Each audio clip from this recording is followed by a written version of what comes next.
मूल्यांकन की परिभाषाएं। कोठारी आयोग जो 1964 से 66 तक बना था, उसके अनुसार मूल्यांकन क्या होता है। मूल्यांकन एक निरंतर चलने वाली प्रक्रिया है। ये समस्त शिक्षा क्रम का महत्वपूर्ण अंग है और इस प्रकार इसका शैक्षिक पर्याय उद्देश्यों से घनिष्ठ संबंध है। मूल्यांकन एक लगातार चलने वाली प्रक्रिया है। ये समस्त जो शिक्षा क्रम है ना, जो उसका महत्वपूर्ण अंग है और जो इस प्रकार इसका जो शैक्षिक उद्देश्य है, शैक्षिक उद्देश्य जो प्राप्त करना है, उससे उसका बहुत बड़ा संबंध है। ये कहना था कोठारी आयोग का। अब अगली परिभाषा है J.W. राइटस्टोन के अनुसार मूल्यांकन एक नवीन प्राविधिक पद है। मूल्यांकन एक नया विधिक पद है जो मापन के व्यापक प्रत्यय को प्रस्तुत करता है। इन्होंने कहा था भी जो मापन का व्यापक होता है ना, व्यापक प्रत्यय, उसका प्रस्तुत जो करता है वो मूल्यांकन होता है। अगली परिभाषा है टार्गर्सन तथा एडम्स के अनुसार मूल्यांकन करना किसी वस्तु अथवा प्रक्रिया के महत्व को निर्धारित करता है। मूल्यांकन करना जो वस्तु या जो प्रक्रिया होती है उसका जो महत्व होता है उसको निर्धारित करता है। इस प्रकार शैक्षिक मूल्यांकन शिक्षण प्रक्रिया को सीखने युक्त अनुभव के औचित्य की मात्रा पर निर्णय प्रदान करता है। यानी जो मूल्यांकन है वो जो शिक्षण प्रक्रिया को सीखने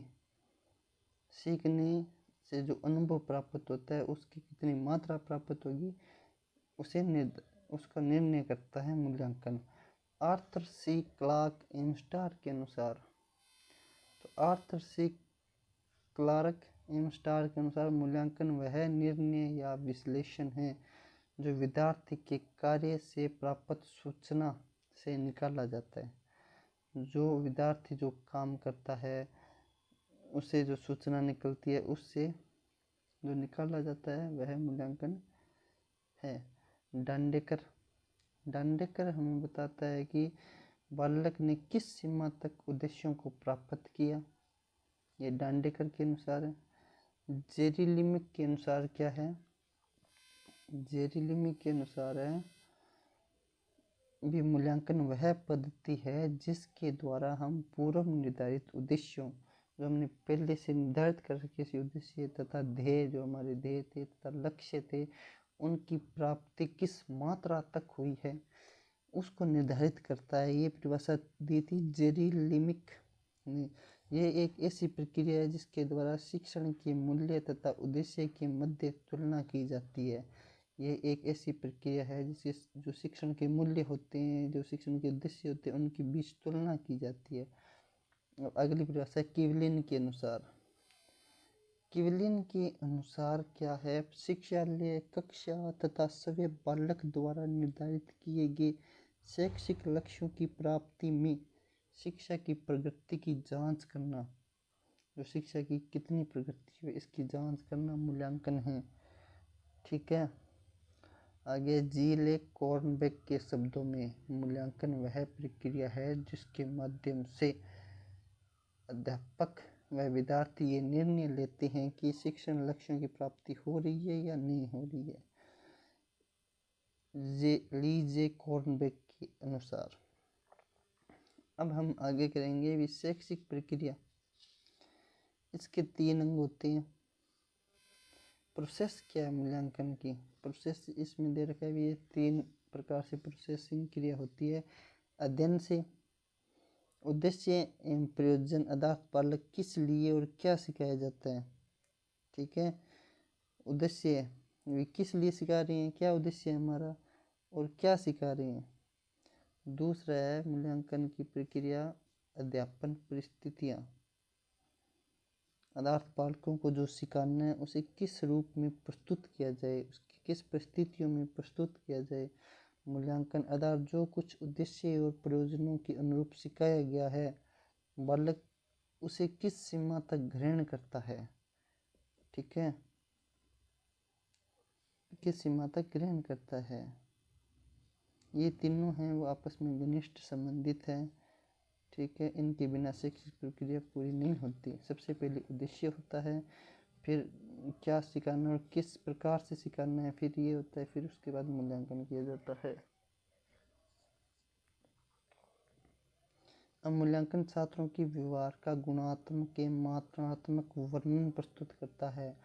जो मूल्यांकन होता है वो गुण और विद्यार्थी की मात्रात्मक, उसकी जो अंक है कितना वो ग्रहण करता है को प्रस्तुत करता है, जबकि मापन व्यवहारों का सिर्फ परिणाम प्रस्तुत करता है। वो मापन होता है जो सिर्फ परिणाम देते हैं, मूल्यांकन उसका गुणात्मक और परिणात्मक दोनों देता है। मूल्यांकन प्रक्रिया अधिगम उद्देश्यों की प्राप्ति के आधार पर, जो मूल्यांकन की प्रक्रिया है वो अधिगम जो उद्देश्य है, अधिगम के उद्देश्य की प्राप्ति के आधार पर अपने शिक्षण की विधियों, प्रविधियों तथा सहायक अधिगम सामग्रियों की उपादेयता का मूल्यांकन करती है। मूल्यांकन की प्रक्रिया है जो शिक्षण विधियों की, प्रविधियों की तथा जो टीचिंग लर्निंग मटेरियल उसका मूल्यांकन करती है। किसी भी विषय के शिक्षण के बाद ये जानना आवश्यक है कि छात्रों ने इसे कहाँ तक ग्रहण किया है। किसी भी विषय अगर हमने पढ़ लिया तो ये जानना आवश्यक है कि उसे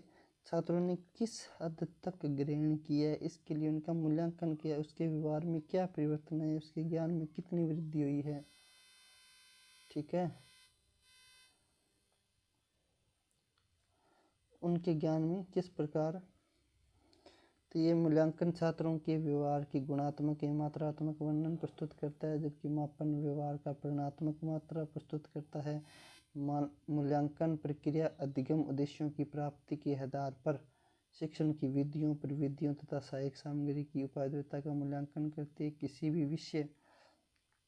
भी विषय के शिक्षण के बाद ये जानना बहुत आवश्यक है कि छात्रों ने इसे किस हद तक ग्रहण किया है, उसके व्यवहार में क्या क्या परिवर्तन है, ये ज्ञान में कितनी वृद्धि हुई है। इस प्रकार छात्रों के व्यक्तित्व के विभिन्न पक्ष का मापन ही मूल्यांकन कहलाता है। मूल्यांकन विभिन्न जांच एवं परीक्षाएं आयोजित करके किया जाता है।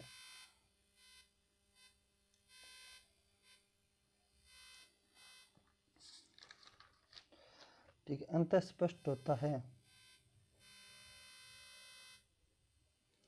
अंतः स्पष्ट होता है कि अर्जित मूल्यों का ज्ञान करने के लिए मूल्यांकन किया जाता है। इसलिए मूल्यांकन के साथ साथ उद्देश्य एवं शिक्षण पद्धतियाँ,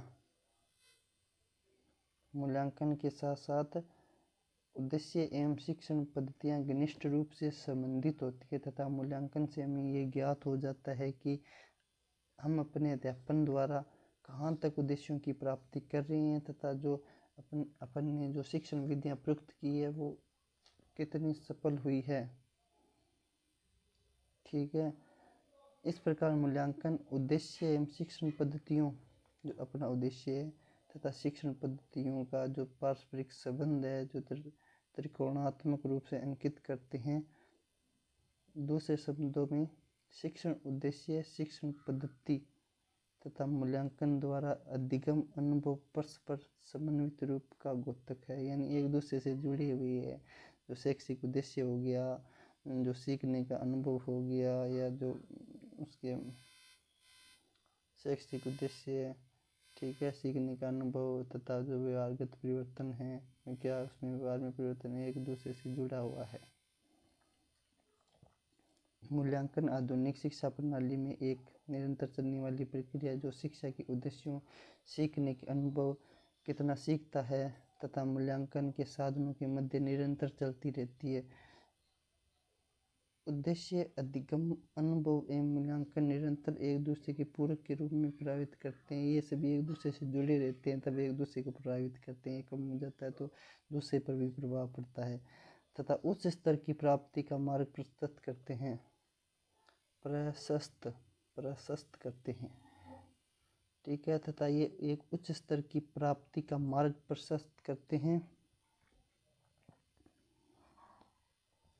इन तीनों बिंदुओं में घनिष्ठ संबंध होता है। शिक्षक शिक्षण प्रक्रिया में प्राप्त उद्देश्य का संकेत करता है, जिससे छात्रों में प्रकरण के प्रति विशेष रुचि उत्पन्न होती है।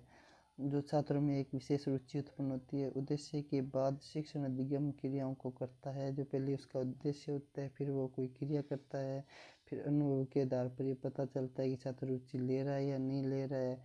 ठीक है, उसके जो भी व्यवहार के विभिन्न पक्ष है, ज्ञानात्मक, भावनात्मक, क्रियात्मक, ठीक है, उसमें कितना परिवर्तन होता है ये वो उसके बाद पता लगा लेता है।